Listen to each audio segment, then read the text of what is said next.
Welcome back. Now in the Settings tab, you have control over how you interact with ChatGPT.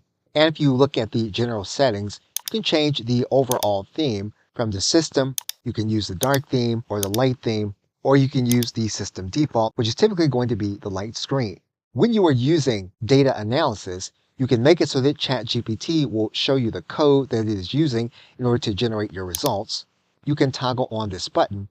However, if you are not interested in the code, you can leave this turned off, and that is the default setting. You can have ChatGPT auto-detect the language that you want to use, or you can write in the language that you want to use.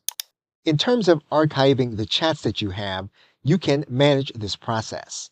What you can do is you can click on Manage, and this is where you'll be able to look at all of your archived information.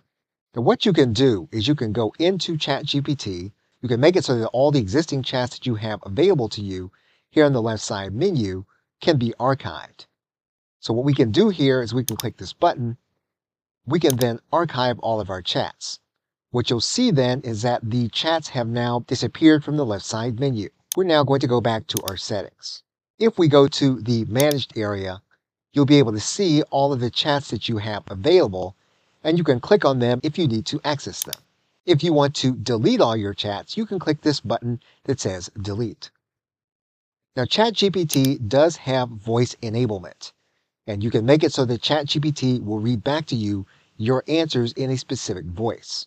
You can determine what that voice will be here in this area. The builder profile that you have is primarily for your use when you are creating GPTs, which is going to be beyond the scope of this course. However, you can customize your builder profile. Now, the data controls warrant a specific look, and we will look at that in the next video.